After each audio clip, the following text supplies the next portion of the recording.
So I think that really where the story starts on our new Comp Bio Bachelor's program is about 30 years ago when a small number of people at CMU made the decision to move towards having an actual computer science school as opposed to just a department. So this was like a major step at the time when this was not a common thing as much as it is today.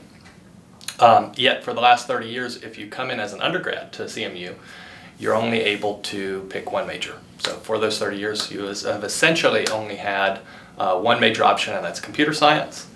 And so it's really exciting that Comp Bio is going to be the second option for students. So any admitted undergraduate into the School of Computer Science will have the option to major in either computer science or computational biology. And so it kind of represents the School of Computer Science's commitment to interdisciplinary work, not just in terms of the research and the several departments that we have in the school, but also now filtering down to the undergraduate education level. So we're really hopeful that we're going to get the best and brightest minds of the future computational biology.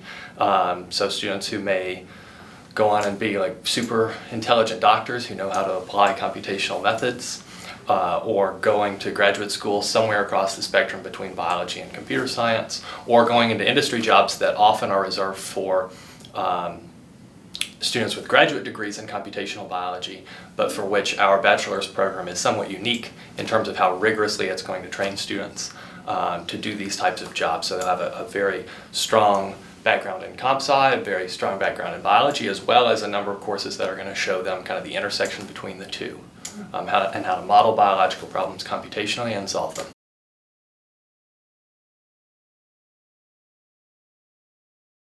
In terms of strict requirements, probably yes, because we have a biological core in addition to a CS core and then a Comp Bio core. So the number of courses that are required of a major are more. We don't have a larger major, so there are the same number of units.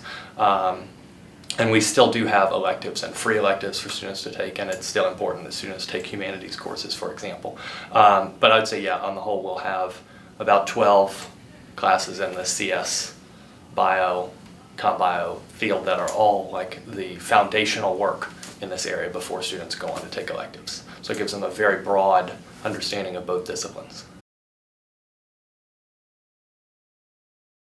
So our MSCB program has been going for a number of years now and has grown a lot. So we're up to about 25 incoming students per year, which is great, and our students have really great outcomes there.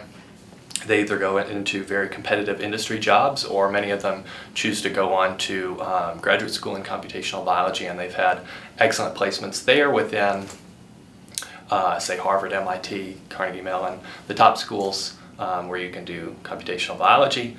And in terms of the industry side of things, the typical biology major, on average, I think the starting salary for a biology major coming out of undergrad is about $30,000. So our students, if they go into industry jobs, we found that the average starting salary is closer to about $90,000. So it's a small 2-year investment, kind of in, if that's the sort of thing that interests people working in industry, to kind of really boost outcomes in terms of salaries, and to get on the cutting edge of like biotech and pharma and these kind of things.